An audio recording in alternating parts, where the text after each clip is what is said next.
AK-47 দিয়ে গুলি করছে। গুলি করার সাথে সাথে আমি পড়ে গেছি, আর কিছু বলতে না। বুলেট লাগার সাথে সাথে এগুলো সব ভেঙে গেছে। এখান দিয়ে ঢুকে বাইর হয়ে গেছে। এখানে রাবার বুলেট আর এখানে অরিজিনাল বুলেট লাগছে।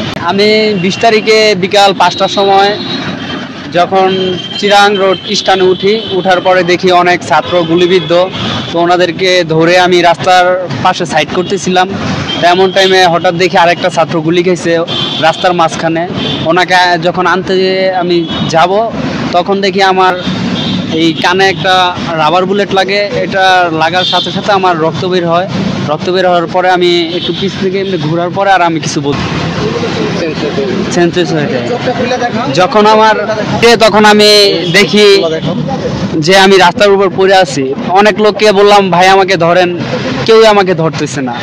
পরে আমি নিজের মাথায় আমার নিজের গেঞ্জি খুলে এখানে বাইন্দা রাস্তা অনেক কষ্টে পার হইতেছি, কিন্তু তখনও পুলিশ আমার দিকে লক্ষ্য করে না হলো 16 রাউন্ড গুলি করছে, কিন্তু একটাও আমার গায়ে লাগে নাই।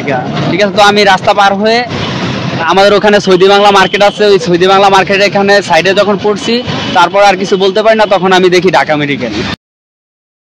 এই জায়গাটার বলতে আপনার শুধু এই জায়গাটার চিকিৎসাই হচ্ছে আজকে প্রায় 2-2.5 মাস ধরে তো হয়ে গেছে আমি গুলিবিদ্ধ হয়েছি। এখন বিভিন্ন হসপিটালে, যেই হসপিটালেই যাই, এক হসপিটালে পাঠাইলে বলে যে ভাই আপনি ডেন্টালে যান, ওখানে আপনার কি অপারেশন হবে। ডেন্টালে গেলে বলে যে আপনি জাতীয় চক্ষু হসপিটালে যান, ওখানে আপনার অপারেশন হবে। এমন করতে করতে সব হসপিটালই ঘোরাফেরা চলতেছে, কিন্তু আজকে 2 মাস যাবত এখনো কোনো চোখের ভিতরে আমার অপারেশন হচ্ছে না।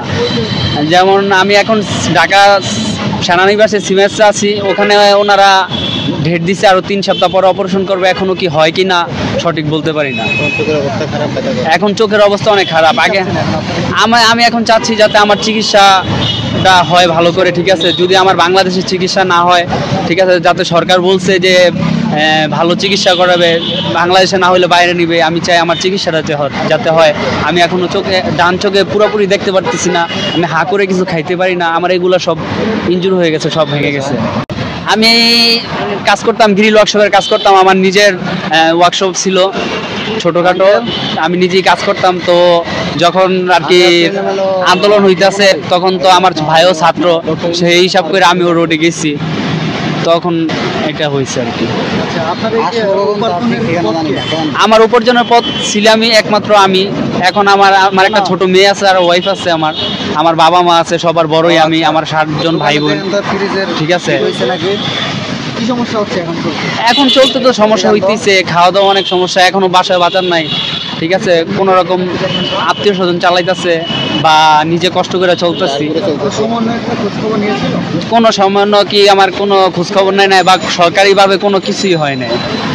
ঠিক আছে, আমার ট্রিটমেন্ট আমি 20 তারিখের থেকে যখন গুলি খাইছি, 20 তারিখের থেকে 5 তারিখ পর্যন্ত আমার 1,60,000 টাকা গেছে। তো এই পর্যন্ত আমার টোটাল খরচ গেছে প্রায় 2,40,000 টাকা। সব টাকাই ঋণের উপরে। সরকার থেকে কোনো কিছু পাইনি। সরকারের কাছে চাই এখনো শুধু আমার চিকিৎসা, আর কিছুই না।